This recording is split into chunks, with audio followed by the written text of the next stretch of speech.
Bonjour, je suis Pauline et tu écoutes l'épisode 3 du Laboratoire des langues. Bienvenue sur le Laboratoire des langues, le podcast dédié à l'apprentissage des langues étrangères et à tous les passionnés de langue, qu'ils soient débutants ou avancés. Je suis Pauline, maman, salariée et entrepreneur, scientifique et polyglotte. Et sur ce podcast, je te livre chaque semaine des stratégies concrètes et des astuces pratiques pour intégrer l'apprentissage des langues dans ton quotidien. Alors, c'est parti ? Aujourd'hui sur le podcast, je reçois un invité. Antoine est professeur de langue, polyglotte et passionné par les langues étrangères. J'espère que tu auras autant de plaisir à écouter cette conversation que j'en ai eu à discuter avec Antoine. Sans plus attendre, je te laisse écouter notre conversation. Bonjour Antoine, je suis ravie de t'avoir sur le podcast du Laboratoire des langues. Avant qu'on commence, j'aimerais que tu te présentes de la façon dont tu le souhaites.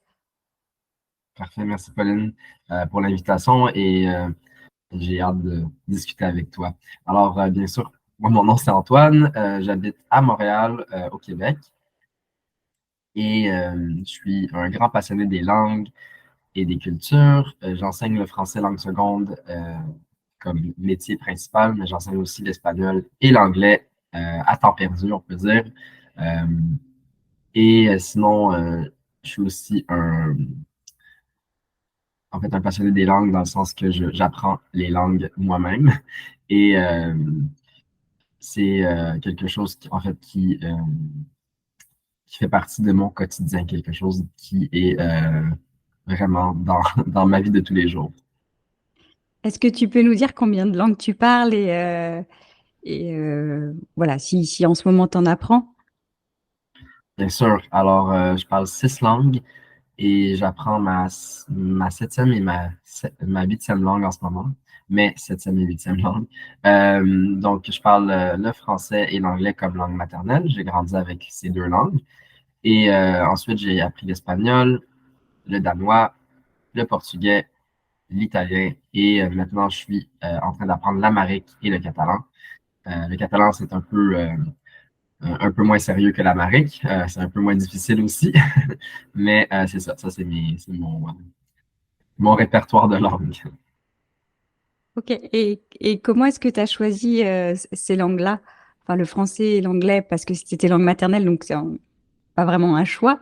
Mais Bon, voilà, les autres langues que tu as appris, comme le danois ou l'amharique, c'est pas des langues spécialement courantes.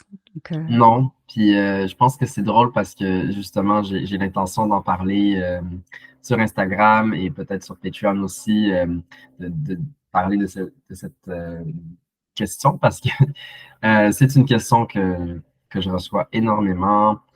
Et c'est drôle parce que les gens se posent pas vraiment la question avec l'italien, qui est pas vraiment une langue universelle non plus. C'est une non, langue qui c'est est vrai. parlée en Italie, en Suisse, au Vatican, San Marino. Donc, c'est pas une langue qui a comment je peux dire, une étendue géographique très Oui. grande, mais qui a, on va dire, une influence culturelle beaucoup plus grande que l'amharique ou le danois. Donc, je pense que c'est ça qui est un peu drôle, en fait, et de voir à quel point c'est pas le nombre de locuteurs finalement, puis c'est pas le nombre de pays ou l'étendue géographique, c'est vraiment l'influence culturelle et économique souvent qui va déterminer pourquoi on apprend une langue. Moi, comme c'est ma passion, les langues, et je suis pas quelqu'un qui apprend les langues pour des raisons économiques. J'ai heureusement, pour moi, en fait, ça a toujours été des choix, des choses, en fait, que je faisais pour moi, comme passe-temps, comme loisir. Je sais que c'est pas du tout la même situation qu'une personne qui doit immigrer, par exemple, dans un autre pays. Là, on s'entend que c'est souvent pour des raisons économiques ou juste pour survivre, finalement, pour s'intégrer. Donc, dans mon cas, ça n'a jamais été cette raison-là pour moi d'apprendre une langue. Et ce que ça fait, c'est que ça te permet finalement d'apprendre n'importe quelle langue que tu veux pour des raisons multiples. Et moi, mes raisons, en fait, pour chaque langue sont très différentes. Parfois, c'est un peu même aléatoire. Le danois, c'est hyper aléatoire. C'est juste ma curiosité. Je voulais apprendre une langue germanique. Je voulais sortir un peu des langues les plus populaires. Donc, à la base, c'était l'allemand que j'allais apprendre. Et là, je me suis dit, non, Antoine, tu parles déjà le français, l'anglais, l'espagnol, un peu d'italien, c'est des langues très connues, très populaires. Pourquoi pas choisir une langue un peu moins connue? Et c'est là que je me suis dirigé vers le danois en faisant une recherche très simple sur YouTube, musique pop danoise, pour voir à quoi ça ressemblait la musique pop du Danemark. Et au début, c'était vraiment pas très sérieux, c'était juste pour comprendre les paroles, pour pouvoir suivre un peu et m'amuser. Et j'ai tout simplement jamais arrêté ce processus d'apprentissage. Et là, je parle plutôt couramment le danois, mais ça fait quand même plus de 15 ans. Là. On s'entend que c'est un processus qui continue je continue à le perfectionner tous les jours, le danois. Et pour l'Amérique, ben, l'Amérique, c'est vraiment un peu plus logique, on peut dire. C'est la langue de mes origines, du côté paternel, en fait. Mon père, sa langue Mhm. maternelle, c'est l'Amérique. Et c'est lors de mon voyage en Éthiopie, mon premier voyage, j'ai seulement été une fois, euh, que je me suis rendu compte que ça manquait à ma culture, on peut dire, parce que je me sentais isolé là-bas. Ben, je dépendais de mes cousins et cousines qui étaient finalement mes interprètes quand j'avais des interactions avec des gens en Éthiopie il y a des gens qui parlent anglais, mais plus dans la capitale. Mais en Mhm. sortant de la capitale, quand j'étais pas à Addis Abeba, c'était pas facile de trouver des gens avec qui parler en anglais. Et on peut même pas parler du français. Hein. Donc, mes cousins, mes cousines, mon oncle, bref, ma famille était un peu là comme interprète. Et bien sûr, entre eux, ils Mhm. parlent en amérique. Oui, Donc, je ne vais pas leur demander de changer complètement la langue usuelle de leur quotidien. Donc, ils avaient des conversations en amérique et moi, j'étais un peu, ben, j'étais à table avec eux et je les écoutais parler, j'entendais rien. Et ben, j'écoutais sans vraiment comprendre, en fait. oui, Et bien sûr, j'avais appris quelques phrases basiques pour quand on allait au resto. C'est juste pour montrer un minimum de respect, mais mhm. je me sentais pas à l'aise avec le fait que je suis à moitié éthiopien et que je parle pas du tout cette langue. Et pourtant, quand je vais au Danemark, je me sens comme un Danois et je suis pas du tout Danois d'origine. Donc, il y avait comme une espèce de quelque chose qui était comme déconnecté. Là, je me disais non, ça marche pas. Et je me suis promis d'apprendre l'amérique pour pouvoir l'utiliser lors de mon prochain voyage. Je sais pas ça sera quand, mais j'aimerais ça pouvoir parler dans la langue locale lorsque je retournerai en Éthiopie. Du coup, c'est un peu comme un moyen de connecter avec les gens, la culture, et une partie un peu de ton histoire et de ta culture aussi. Euh, Absolument, parce que moi, finalement, j'ai grandi avec la musique éthiopienne, avec la nourriture éthiopienne, avec les habillements, les traditions. Après, il y a des traditions qu'on faisait pas nécessairement, mais j'ai quand même eu des éléments culturels éthiopiens dans mon enfance. C'est juste que mon père m'a pas transmis sa langue maternelle. Donc, j'avais comme, mhm.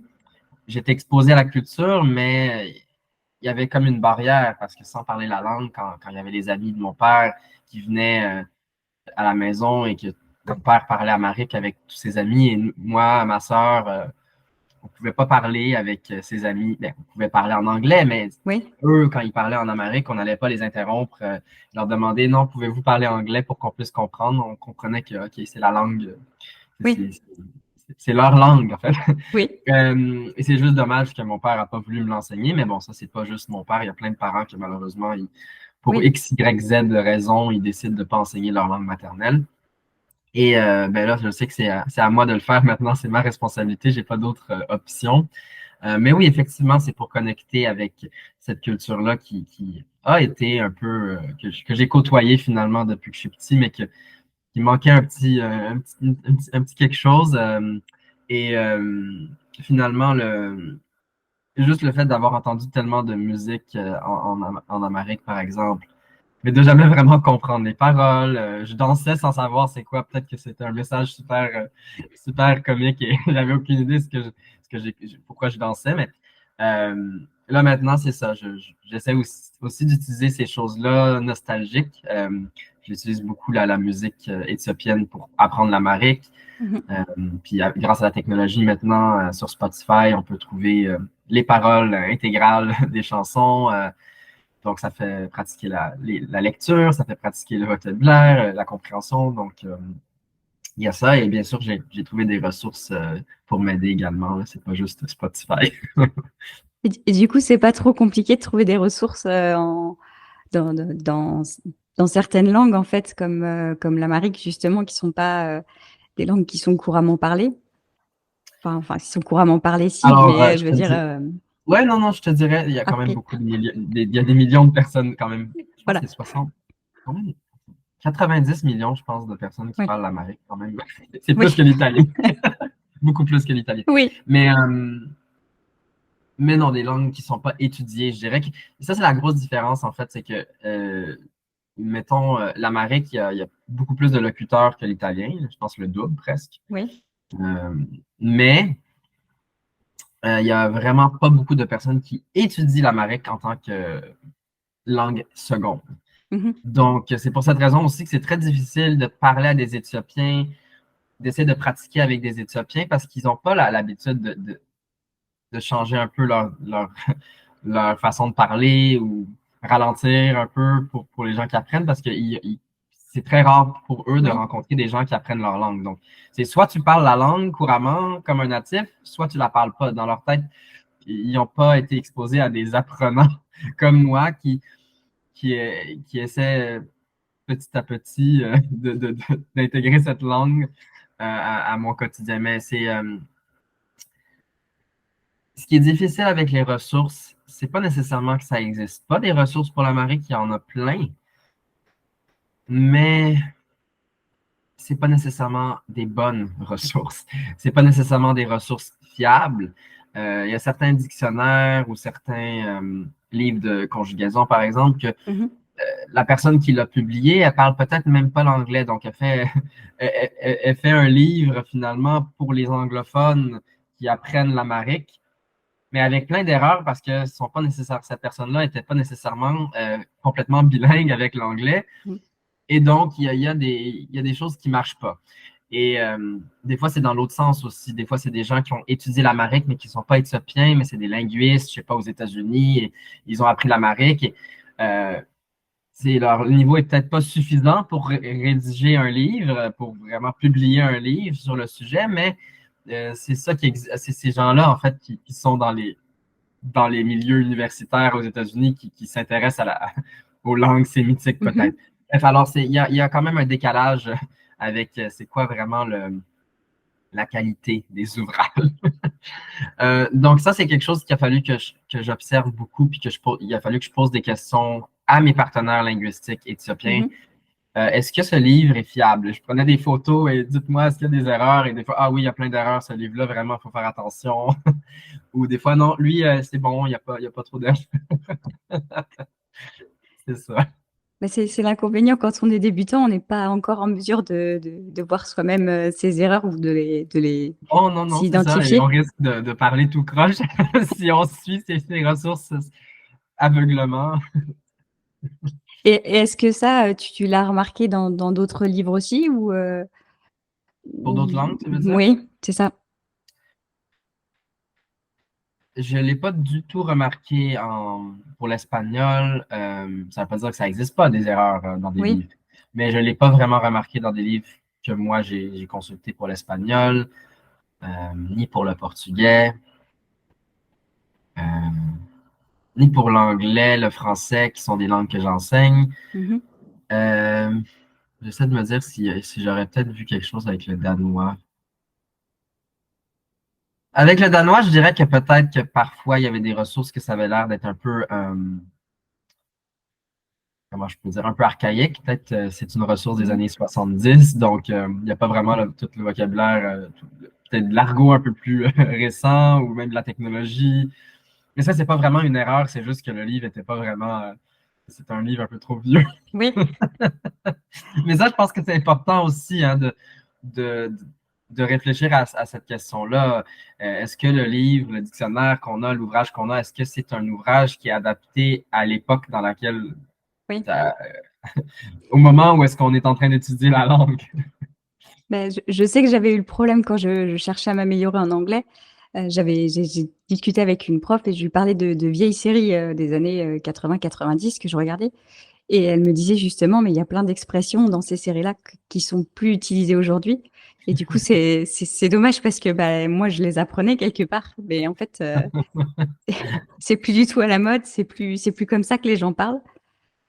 Donc, Oui, ça me fait penser à un ami un de mes meilleurs amis qui est aussi polyglotte et un grand passionné des langues, un prof de langue aussi.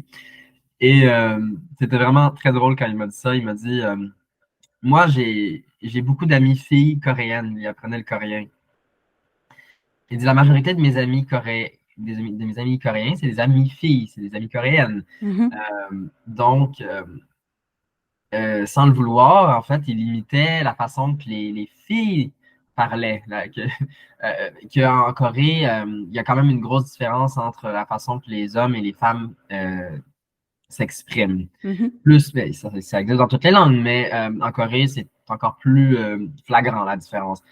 Et lui, finalement, c'est quand il rencontrait il se faisait des amis gars, des amis coréens, et ils lui ont dit, ben, tu parles un peu comme une fille, mais pas pour l'insulter, mais ils Non, étaient non, un peu mais surpris.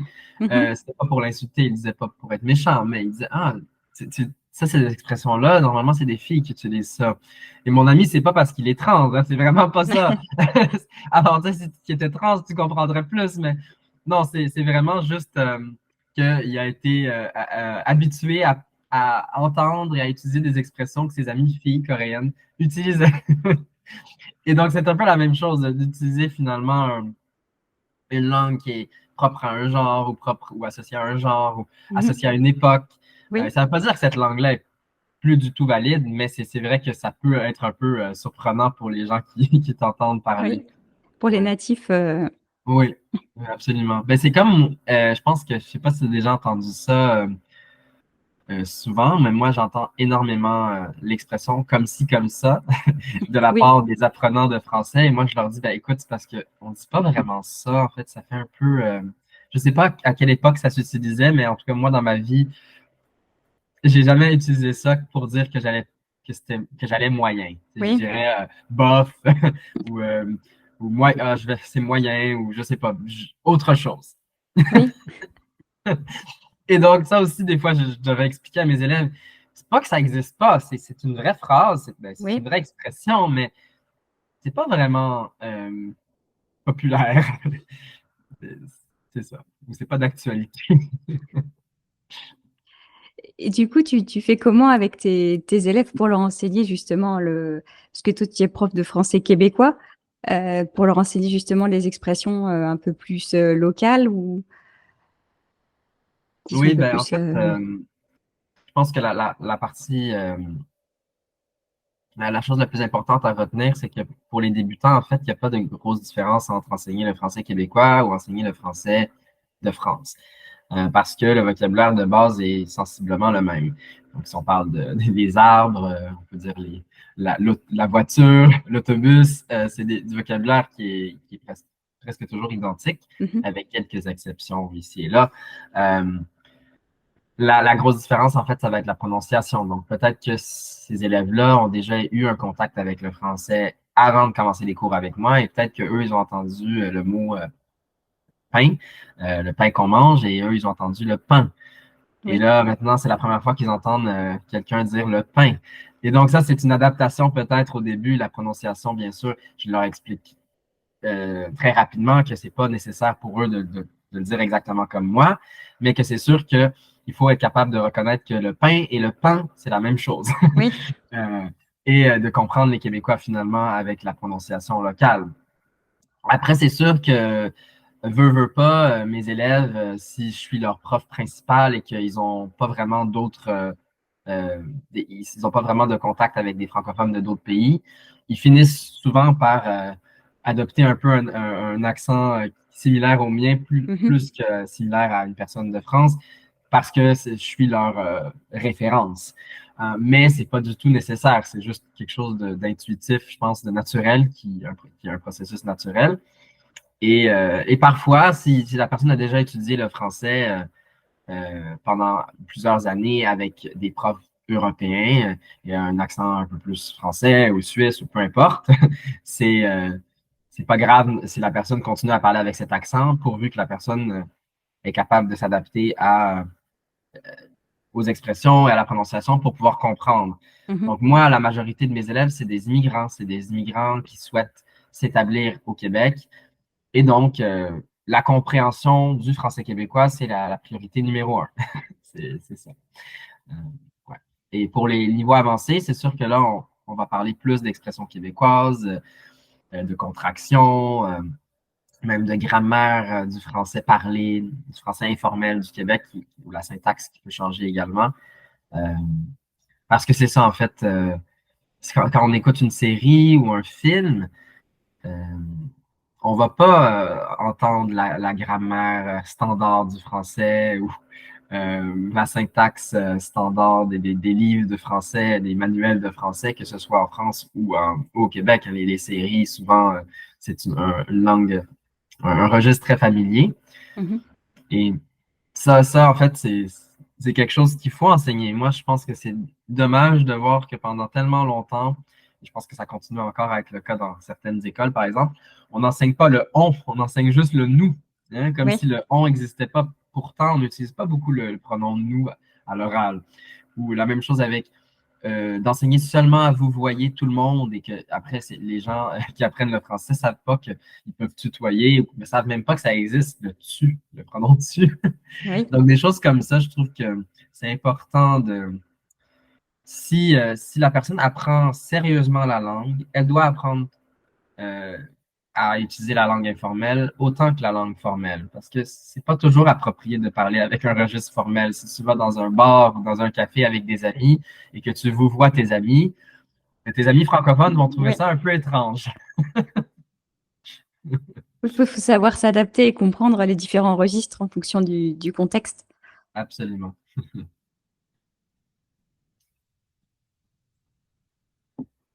Et du coup, est-ce que toi, ta façon d'enseigner, puisque tu es à la fois enseignant et apprenant en langue, c'est un peu la même chose en fait. Ce que tu apprends en tant qu'apprenant, tu le retransmets aussi en tant que prof.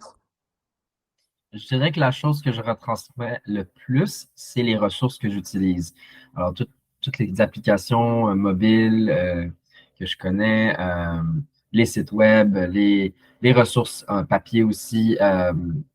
Après, c'est sûr que c'est pas obligatoire d'utiliser toutes les ressources que je présente à mes élèves, mais je leur donne quand même beaucoup de ressources pour permettre à mes élèves c'est ça, de pas se sentir complètement désemparés sans ma présence. Donc, quand on n'est pas en classe, euh, ils peuvent se débrouiller avec des ressources, des outils virtuels surtout, parce qu'on est à l'ère virtuelle, mais ça peut aussi être des livres en version papier.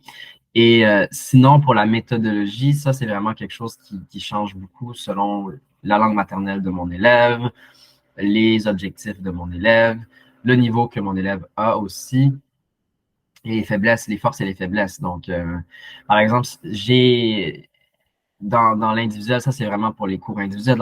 Avec les cours individuels, j'ai des élèves qui prennent des cours de prononciation avec moi. Vraiment, eux, leur Mhm. difficulté, c'est la prononciation. Leur grammaire est assez bonne. La syntaxe n'est pas trop problématique pour eux. Mais ils n'ont jamais vraiment appris à bien prononcer les sons du français. Et donc, on fait des cours de prononciation. Après, j'ai d'autres élèves que la prononciation, c'est vraiment facile pour eux. C'est leur force, mais ils ont vraiment beaucoup de difficultés avec la grammaire, la syntaxe, les prépositions, bref, euh, tout ce qui est un peu plus théorique. Ben, non, ça c'est pas nécessairement théorique, mais tout ce qui est un peu plus, je dirais, moins intuitif. La prononciation, c'est un peu plus intuitif que la grammaire. Souvent ben, ça dépend pour qui. C'est vraiment, je dirais. Je le dis comme ça, mais après, je me rends compte que je dis ça parce que pour moi, la grammaire, c'est moins intuitif que la prononciation. Mais non, c'est ça. Alors, je m'adapte selon l'élève. Et bien sûr que je leur parle souvent de ce qui a fonctionné pour moi. Je leur propose d'essayer certaines stratégies. Puis après, si ça marche pas, je dis pas, ah, c'est parce que t'es pas assez bon, non, t'es pas assez bonne, non. Ça veut juste dire que c'était peut-être pas la bonne stratégie pour toi. Mhm. Donc, là, je leur présente une autre option. Donc, je pense que c'est important d'être flexible, surtout avec des cours individuels. Avec les cours de groupe, là, bien sûr, j'ai une structure un peu plus fixe parce que il faut que tout le monde suive un curriculum. Ouais.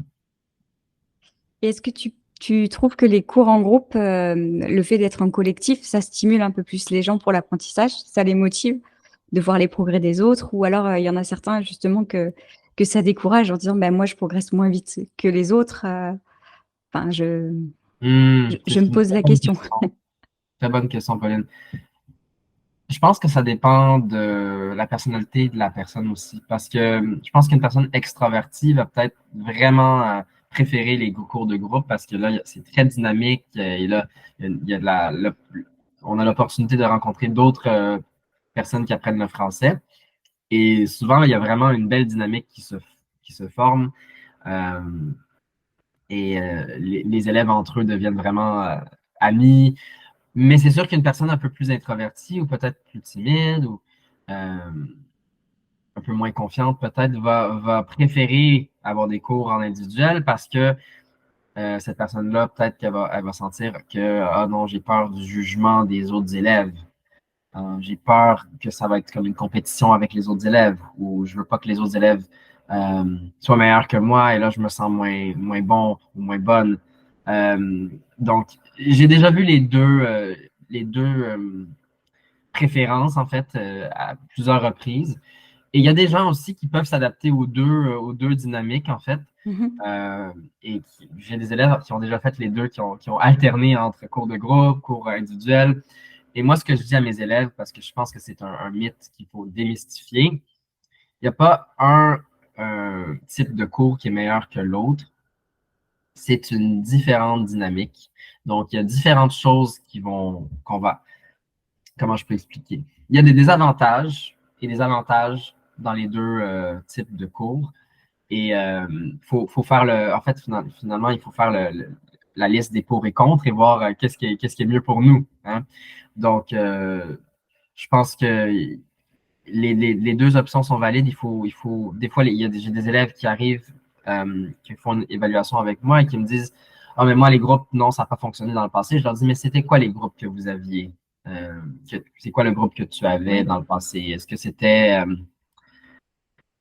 des groupes de 30 personnes? Parce que là, moi, j'offre des cours de 6 personnes maximum. C'est très différent. Ouais, c'était Est-ce que petit c'était des groupe. groupes hétérogènes, donc des Japonais, des Péruviens, des arabophones, ou est-ce que c'était des groupes avec des gens qui ont toute la même langue maternelle? Donc, Mmh. je pense qu'il faut se poser ces questions-là et il ne faut pas mettre un X sur les cours de groupe automatiquement, juste parce qu'on a eu des expériences mauvaises dans le passé.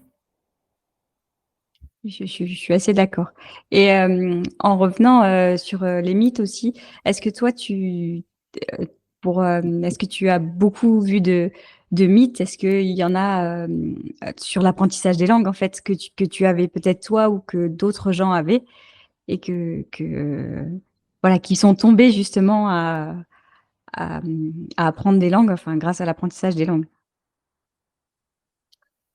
Mais je dirais que le plus grand mythe, à mon avis, c'est qu'on ne peut pas apprendre une langue après l'âge de 30 ans ou après l'âge de 25 ou 40. Je sais pas exactement c'est quoi l'âge maintenant que les gens disent. Mais bref, de dire finalement que lorsqu'on est vraiment dans notre âge adulte, l'apprentissage de langue devient quelque chose de presque impossible. Je pense que c'est vraiment je pense que c'est une grande fausseté finalement de dire ça.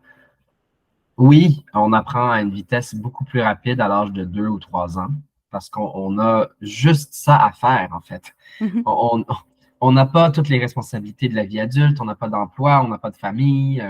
On a une famille, mais on n'est pas même pas conscient vraiment de c'est quoi le concept d'une famille à l'âge de Oui. 2 ans. On a juste ça à faire, apprendre une langue, apprendre à bouger notre corps. C'est c'est ça. Alors, l'apprentissage de langue est un emploi à temps plein pour un enfant de 2 ans. Et c'est un environnement d'immersion totale. Oui.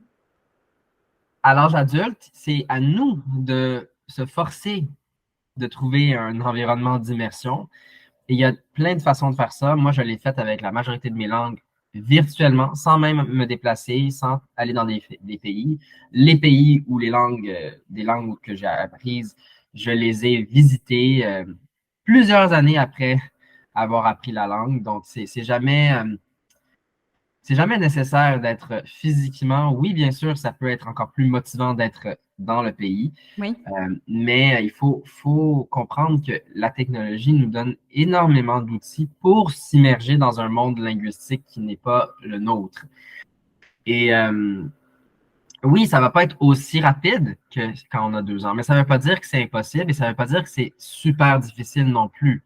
Mhm. Après, il y a des gens qui ont des prédispositions, qui ont un peu plus de facilité, mais il faut pas se décourager. Moi, j'ai des élèves, euh, j'ai déjà eu des élèves à la retraite qui avaient un couple de retraités qui avaient environ 80 ans.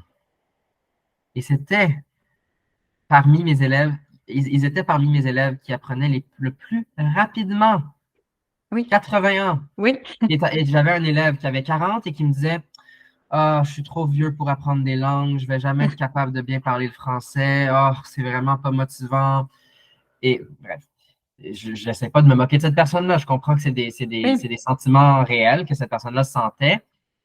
Mais ce que je disais à cette personne-là après, je disais, écoute, j'ai un couple de retraités, ils ont 80 ans.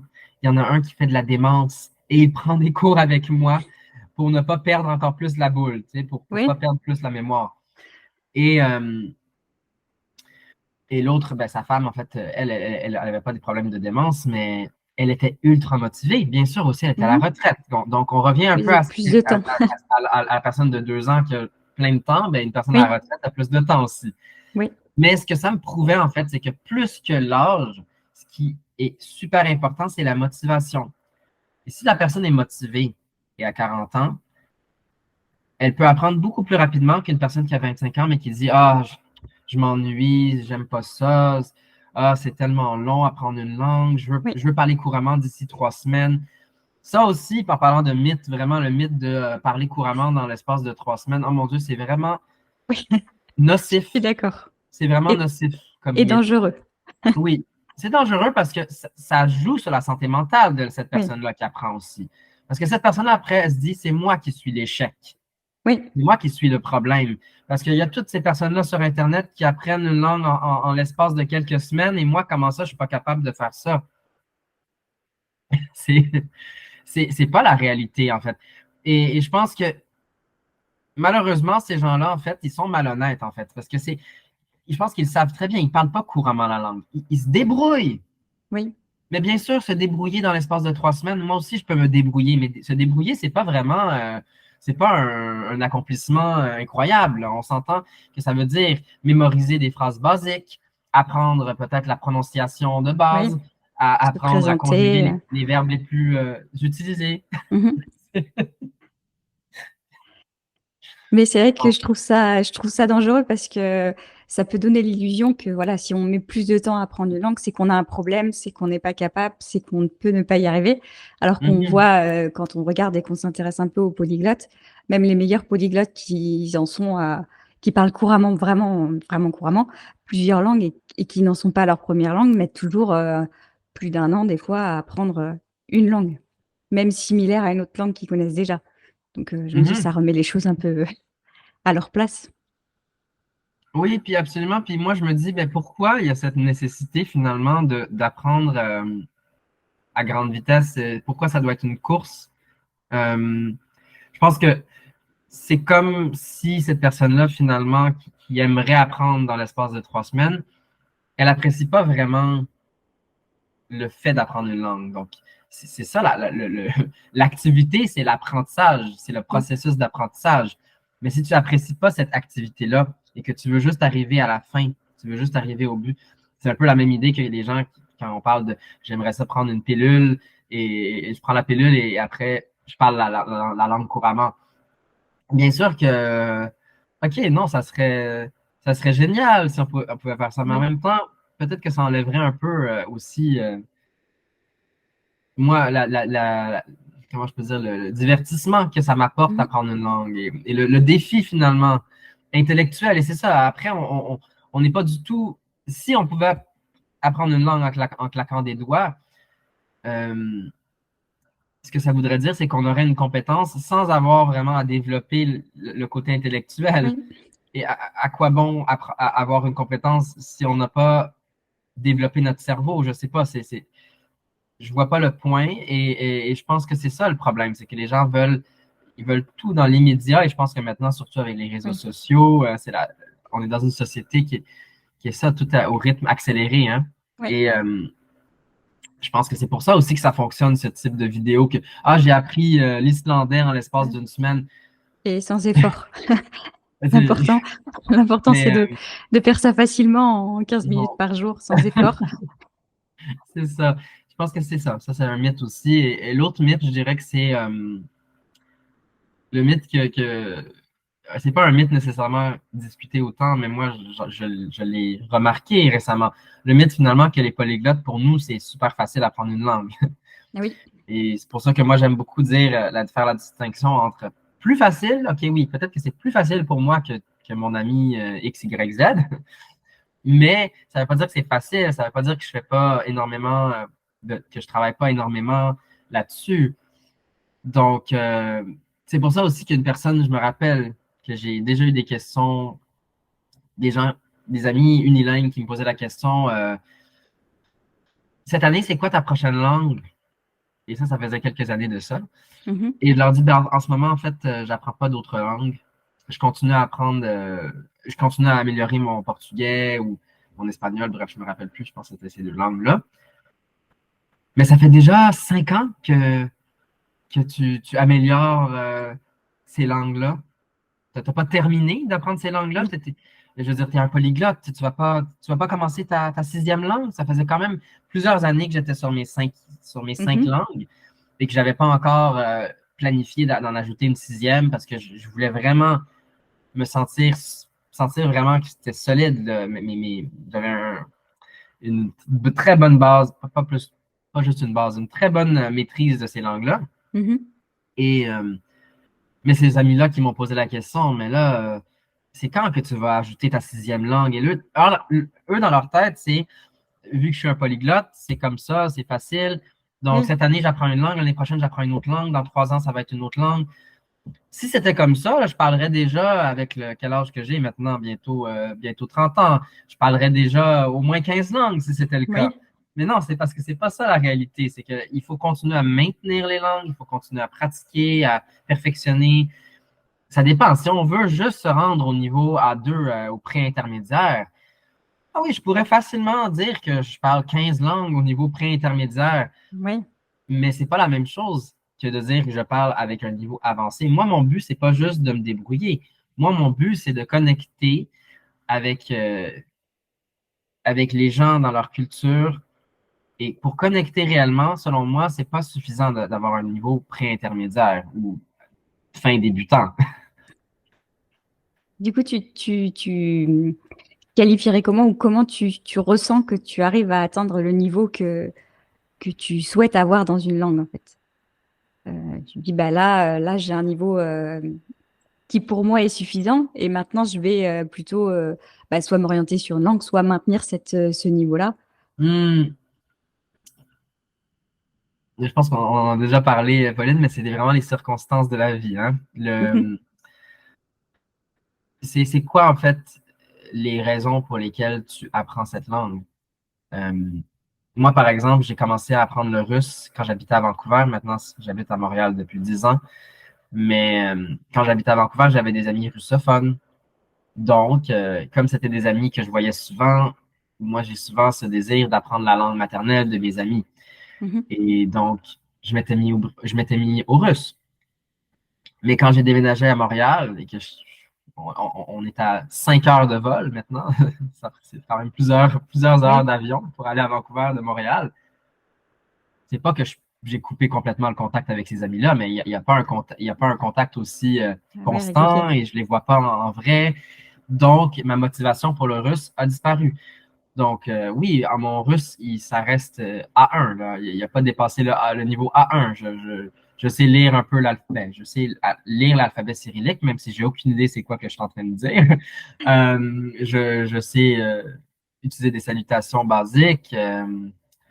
dire merci, au revoir, euh, conjuguer quelques verbes basiques, mais j'ai pas eu besoin de pousser plus loin, au-delà de Mhm. ce niveau-là pour le moment. Après, ça veut pas dire que le russe, j'y retournerai jamais. C'est une langue que je trouve quand même intéressante, mais Mhm. mes priorités ont changé. Après, avec d'autres langues comme le danois.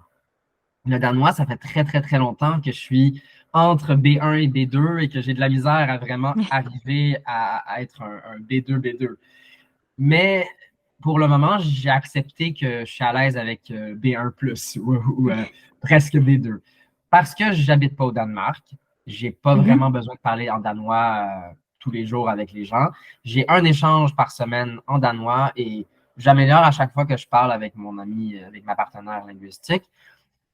Et mon niveau est suffisant pour parler avec elle. Donc, d'être presque au B2, mais peut-être pas à 100% B2, ça me permet quand même d'avoir des conversations satisfaisantes avec cette partenaire linguistique.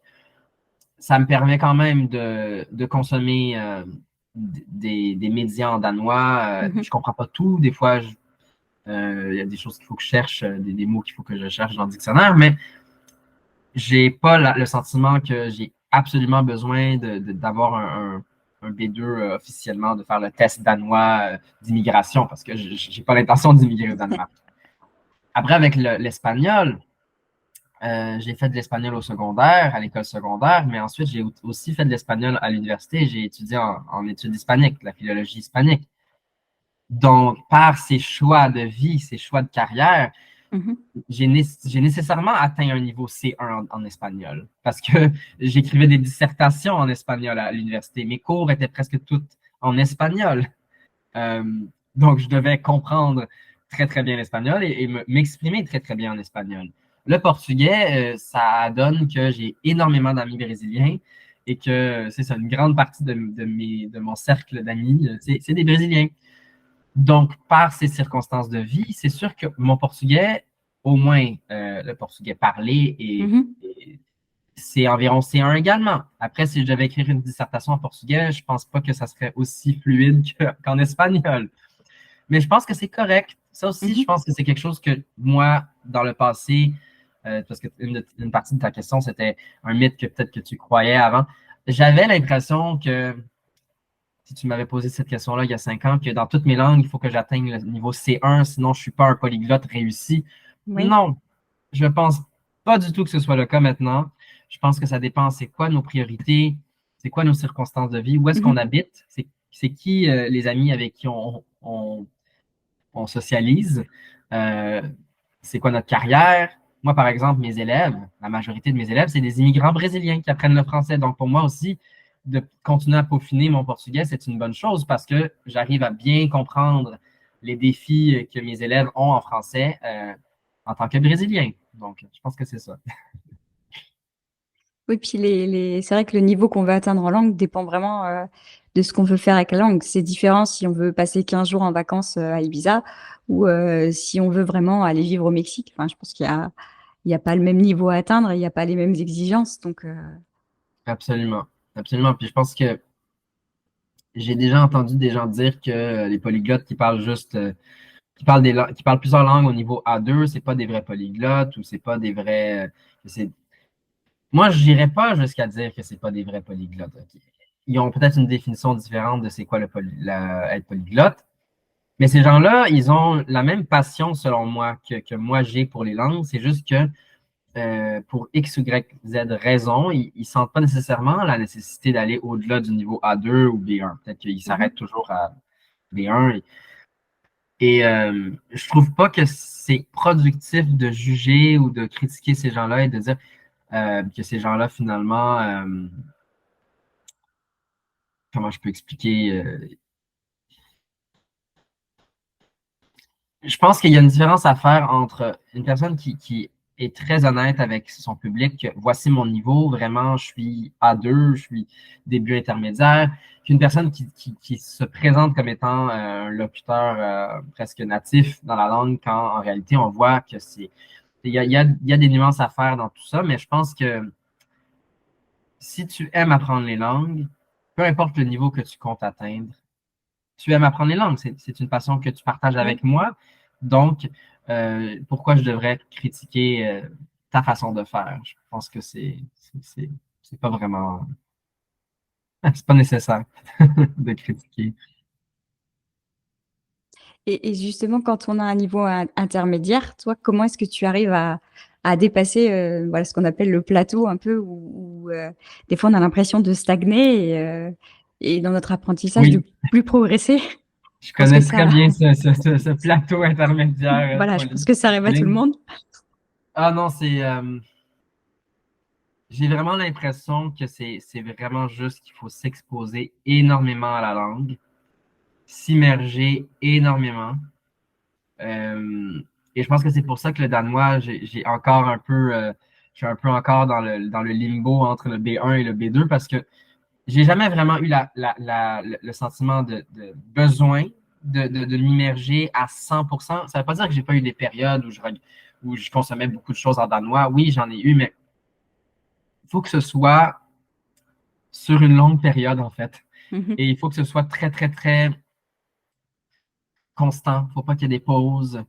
Selon moi, ben, il peut y en avoir, mais je veux dire, il faut que ça soit assez constant et assez intensif pendant une mhm, bonne période. Et là, je parle vraiment de s'exposer à la langue, pas nécessairement de la parler, mais bien sûr, il faut la parler aussi. Mais je pense que un terme que pour moi a de l'allure ou a du sens dans tout ça, c'est d'avoir des expériences dans cette langue.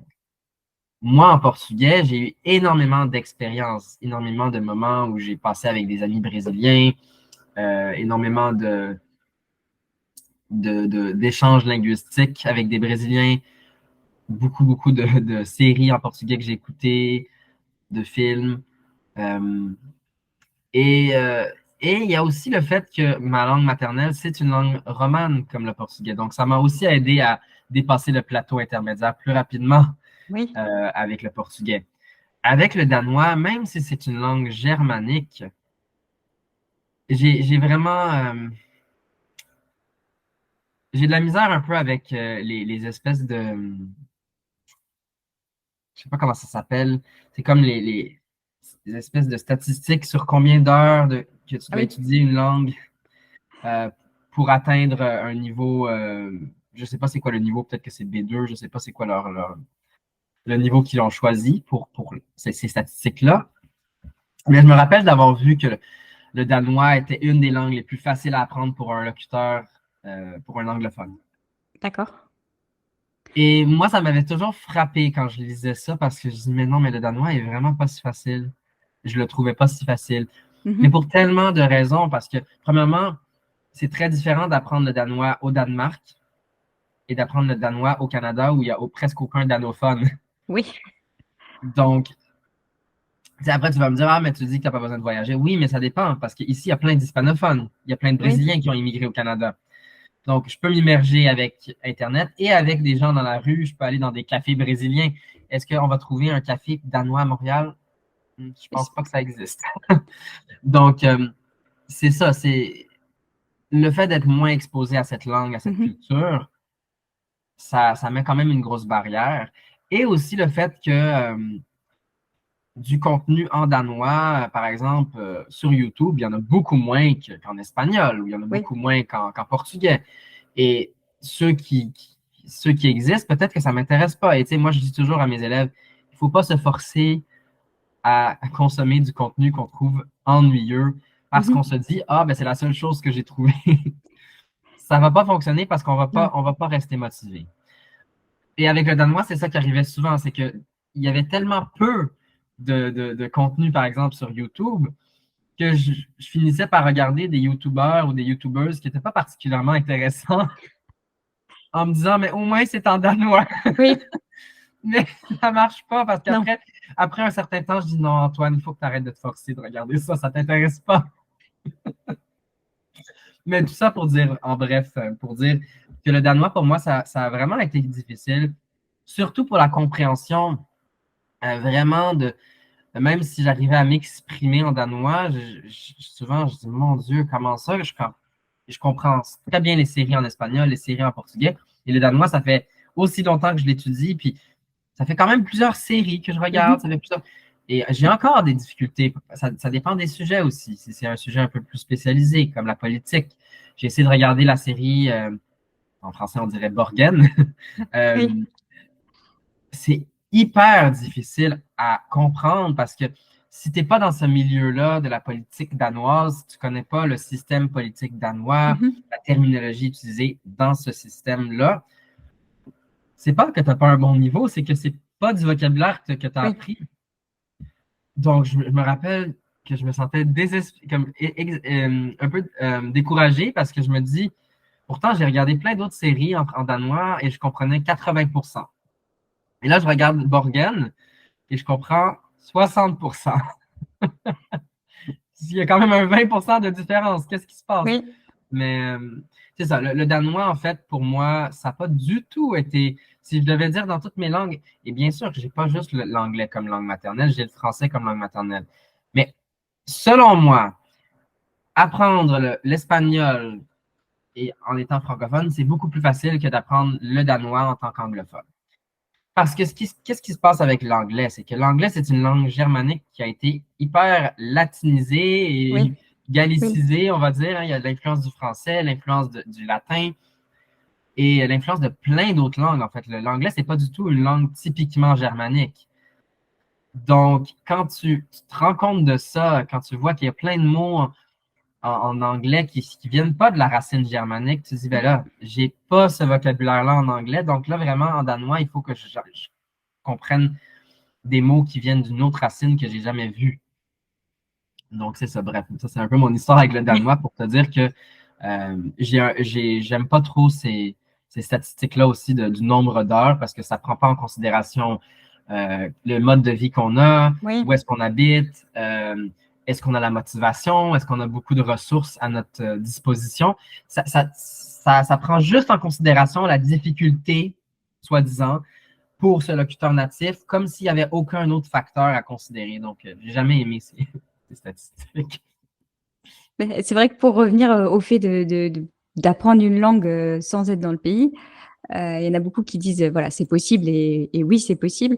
Mais c'est vrai que dans le pays, en fait, pour s'immerger, c'est quand même beaucoup plus facile. Enfin, quand on est au Danemark, la télé va être en danois, les livres, les magazines vont être en danois, les gens dans la rue vont parler danois. Donc, en fait, ça se fait plutôt naturellement si on sort de chez soi, si on se promène, d'être en contact avec la langue. C'est quand même plus facile que du Absolument, coup, absolument. Puis je pense que c'est comme ce que j'ai dit, c'est pas que ça aide pas. C'est juste que c'est pas impossible de s'immerger avant d'aller dans le pays. Par oui. exemple, quand j'étais au Brésil récemment, j'ai senti que vraiment, j'apprenais énormément de vocabulaire et j'apprenais plein de choses de manière très intensive pendant les 5 semaines que j'étais au Brésil. Et je sais que ça, je peux pas apprendre à ce rythme-là en étant ici à Montréal. Mhm. Parce que j'étais obligé, et surtout, je pense que c'est ça qui est important de mentionner. Il y a une grosse différence entre se trouver au Danemark pour apprendre le danois ou pratiquer son danois et se trouver au Brésil pour pratiquer le portugais. Parce qu'au Brésil, il n'y a pas vraiment de gens qui parlent anglais. Oui. C'est une minorité qui est bilingue. Donc, on a l'obligation, on est vraiment dans un cas de nécessité. On a besoin du portugais, on doit apprendre les mots nécessaires pour communiquer. Au Danemark, et je pense que tu peux dire la même chose pour le néerlandais aux Pays-Bas, Oui. les gens sont presque à 100% bilingues. Je pense Oui. que c'est comme 95% des Danois qui ont un niveau bilingue, que tu dis qui ont le Oui. niveau C1 en anglais ou B2 au moins. Et donc, ils ont l'habitude de parler l'anglais et ils vont souvent parler en anglais quand ils voient que la personne ne parle pas assez bien le Oui. danois. Et ça aide pas nécessairement. Et dans ce cas-là, par exemple, j'ai déjà eu des gens qui m'ont posé cette question, qui apprenaient le danois, mais que eux, leur niveau n'était pas aussi bon que le mien, peut-être, ou peut-être qu'ils étaient aussi bons, mais ils n'avaient pas le bon accent. Et les Danois ne sont pas habitués à entendre des gens avec un accent étranger. Moi, on en avait déjà discuté, mais j'ai quand même une facilité avec les accents. C'est Mhm. un avantage que j'ai. Donc, même si mon danois n'est pas super avancé, j'ai pas un vocabulaire super avancé, je peux pas écrire une dissertation en danois, juste par le fait d'avoir un accent qui est très authentique, les gens prennent pour acquis que, ah oui, lui, il est natif ou il habite au Danemark depuis longtemps et je sais il va me comprendre. Mhm. Et donc, j'ai eu des gens qui m'ont dit, ben, qu'est-ce que je fais si les Danois me parlent toujours en anglais quand je visite le Danemark puis je veux pratiquer mon danois? Je dis, ben, je leur ai dit, écoute, vraiment, je pense que la meilleure chose, c'est de faire beaucoup d'efforts pour adapter ta prononciation, pour avoir une prononciation beaucoup plus proche des natifs. Ça ne veut pas dire de ne pas avoir d'accent du tout. Mais malheureusement, c'est ça, les Danois n'ont pas l'habitude d'entendre des accents étrangers. Et pour eux, un accent étranger est synonyme avec une mauvaise maîtrise de la langue. Et moi, la première fois que j'ai visité le Danemark, j'ai été 2 fois. La première fois, j'avais un niveau A2. Mais j'avais un niveau A2 avec un accent très convaincant. Donc, je mémorisais des phrases avant d'aller au restaurant pour être sûr que j'avais la bonne phrase avec la bonne structure. Et Mhm. heureusement, je n'avais pas besoin de me casser la tête avec la prononciation parce que je connaissais assez bien les règles de prononciation et j'arrivais à imiter l'accent. Donc, je mémorisais la phrase, j'arrivais au resto et là, je demandais les choses et là, personne ne me parlait en anglais. Mais après, tu as quelqu'un qui pourrait arriver avec le niveau B2, mais qui a un accent anglophone très intense, Mhm. très, très Marqué, enfin plus marqué. marqué, ouais. Intense, c'est un peu trop intense comme mot, finalement. Non, un accent marqué, un accent Mhm. prononcé. Et cette personne-là pourrait avoir une meilleure syntaxe que moi, une meilleure grammaire que moi, connaître plus de mots que moi. Mais juste par le fait de calquer un peu sa prononciation et son rythme de l'anglais, le Danois va automatiquement sentir que, ah non, cette personne-là, elle n'est pas aussi à l'aise avec ma langue. Donc, je vais lui parler en anglais. Oui, Et donc, c'est pour ça que ça dépend même du pays. Est-ce que aller dans un pays pour l'immersion est est-ce que c'est la même chose de venir à Montréal pour une immersion en français et que d'aller dans ta ville à toi, par exemple? Je suis pas mal sûr qu'on apprendrait le français plus rapidement dans la tienne, dans ta ville, que dans la mienne. Parce qu'à Montréal, la majorité des Montréalais sont bilingues, même un quart de la population montréalaise est trilingue avec français-anglais et une troisième langue. Et ce que ça fait, c'est que les gens ont aussi ce réflexe-là de parler en anglais oui, quand ils entendent un accent ou quand ils entendent une petite hésitation. Et donc, c'est ça. Il faut savoir aussi comment dire à la personne, écoute, je suis ici pour pratiquer cette langue, j'aimerais que tu continues en français, même si mon français n'est pas parfait. Ou moi, je leur dis à mes élèves, mes élèves qui immigrent ici, ils me disent, Antoine, les gens me répondent en anglais. Par exemple, un Brésilien pourrait me dire, les gens me répondent en anglais. Mais moi, je parle pas anglais. Je parle portugais et français. J'ai pas encore commencé à apprendre l'anglais. Et là, je leur dis, ben là, français ou portugais. Tu sais. Et je leur oui. dis, ben oui, c'est ça qu'il faut que tu dises. Ou tu leur dis, OK, tu commences à leur parler en portugais. Ils vont comprendre que, OK, là, je parle pas le portugais, là, ils vont être obligés de te parler en français. Mais quand tu parles anglais, mais que tu veux pas utiliser l'anglais parce que toi, ton but, c'est de pratiquer ton français, je leur dis aux gens, tu peux faire à semblant que tu parles pas le français. Hein? Tu n'as pas besoin d'être honnête. Tu peux dire, ah, excuse-moi, je parle pas anglais, je parle juste français et Punjabi. Peu importe. Euh, et ou tu peux dire carrément, si tu n'aimes pas du tout dire des petites menteries, tu peux tout simplement dire à la personne, est-ce que vous pourriez me parler en français? Je suis vraiment ici pour apprendre la langue. Et en général, je pense que la personne ne va pas continuer en anglais si tu lui as exprimé explicitement que ton souhait, c'était de parler en français. Donc, mais bref, tout ça pour dire, pour revenir à ce que tu disais, je pense que l'immersion dans un pays, il y a différents facteurs qui peuvent Oui. aussi faire en sorte que même dans le pays, c'est difficile d'être complètement immergé. Donc, Je pense qu'il faut effectivement, enfin, je le vois parce que j'ai des collègues néerlandais, c'est vrai que bah, c'est beaucoup plus facile de parler en anglais avec eux parce que tout de suite, bah, eux, enfin, pour eux, c'est presque naturel. En fait, c'est vraiment une deuxième langue. Ils parlent vraiment très très bien anglais. Même ceux qui disent je suis désolée, je parle pas bien, ont quand même un niveau qui correspond nous à un très bon niveau en français. Donc, donc voilà, c'est quand même plus facile, je pense, pour eux de s'adapter à nous que l'inverse. mhm. Mais Et toi, comment ça se passe? Est-ce que tu as déjà été aux Pays-Bas? oui, ah bah alors jusqu'à présent, j'avais parlé anglais parce que de toute façon, j'avais pas le niveau suffisant pour pouvoir parler néerlandais. Quelquefois à l'écrit, j'arrive à faire quelques phrases ou voilà, à répondre à quelques emails en néerlandais, mais ça reste quand même des phrases pour l'instant très très basiques. Mhm. Donc j'y retourne bientôt, donc on verra. J'ai prévu d'y aller aussi en vacances pour pouvoir, là, peut-être un peu plus pratiquer. Mais c'est vrai que Mhm. je crains que dans la rue aussi, voilà, naturellement, les gens me parlent plus facilement en anglais Oui. et qu'en néerlandais. Mais après, peut-être que si je fais des efforts pour parler, ils vont essayer de s'adapter et de. Mhm. Je pense que moi, j'ai remarqué, c'est pas juste l'accent aussi. Je pense que c'est aussi la confiance. Quand on dit quelque chose avec confiance, avec comment je peux dire, avec certitude, on sent que la personne, elle est sûre d'elle. Euh, c'est vraiment quelque chose qui aide énormément et c'est pour ça que des fois, moi, je mémorisais la phrase et je m'assurais d'avoir bien appris à structurer la phrase comme il faut. Et là, j'arrive et je le vois pas comme tricher. Tu sais, il y a des gens qui me disent, ah, mais là, ça veut dire que t'es pas vraiment en train de parler avec spontanéité, mais je pense qu'au début, c'est nécessaire. Moi, j'ai fait Oui, ça énormément en danois et dans d'autres langues aussi, de me préparer mentalement, de me dire la phrase dans ma tête avant de le dire verbalement. Et ça m'aide. Ça m'aide quand même.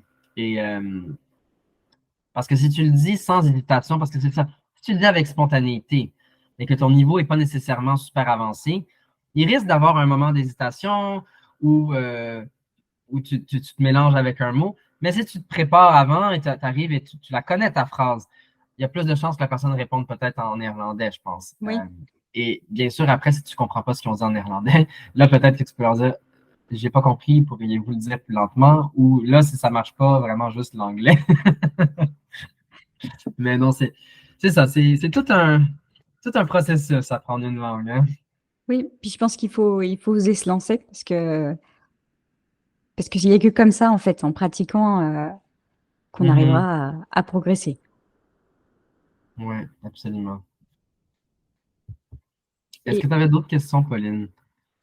oui, je voulais savoir si toi, tu avais une ressource à conseiller ou un conseil à donner que tu donnes peut-être à tes élèves. Qu'est-ce que tu donnerais Alors moi, deux ressources que j'adore, que j'utilise très souvent en tant que prof, mais aussi en tant qu'apprenant, c'est Word Reference, wordreference.com. C'est aussi une application mobile. Et ça, c'est un dictionnaire bilingue avec plusieurs combinaisons de langues. Et aussi, il y a une espèce de bécherelle aussi, des forums. En fait, il y a plein de ressources sur Word Reference que j'utilise très souvent. Et ensuite, il y a le site web Youglish, qui est une combinaison de YouTube. En fait, c'est comme utiliser YouTube comme outil d'apprentissage, finalement, avec euh, trouver en fait le vocabulaire en contexte à travers des vidéos YouTube. Et ça, je trouve que c'est vraiment bien pour voir les combinaisons de mots, les phrases ou comment on dirait, les collocations, les locutions verbales ou les locutions adverbiales. Bon, en tout cas, je suis en train de me mélanger avec les termes, mais bon, je pense que tu me comprends. Oui, Et, et la prononciation aussi, la prononciation avec les enchaînements de voyelles, avec les liaisons, qui est un problème quand même majeur, je dirais, pour beaucoup d'apprenants, de pas comprendre les mots quand ils sont pas dits séparément avec des espaces. et ma dernière question, c'est si on veut te contacter, si on veut te retrouver, te suivre sur les réseaux ou prendre des cours avec toi, du coup, où est-ce qu'on peut te retrouver et où on peut te contacter? Oui, alors en ce moment, j'ai en fait un compte professionnel sur Instagram que j'utilise quand même assez souvent, que je publie beaucoup de contenu sur cette page. J'ai aussi un compte Patreon qui est du contenu VIP, alors du contenu un peu similaire à ce que je fais sur Instagram, mais avec un peu plus avec accès à plus de contenu. Et par la suite, ben en fait, j'aimerais bien avoir un site web cette année. C'est pas encore fait, mais pour l'instant, c'est ça. Instagram, pour me contacter pour des cours, c'est direct, en message direct. Et sinon, ma page Patreon, il y a des abonnements mensuels avec beaucoup de contenu intéressant. Donc, je vous recommande d'aller voir ça aussi. D'accord, très bien. Bah, je te remercie. C'était Merci, très Pauline. agréable comme conversation. Ça m'a fait plaisir. Si cette conversation t'a plu et que tu veux contacter Antoine, tu trouveras toutes les informations dans les notes de cet épisode. À bientôt!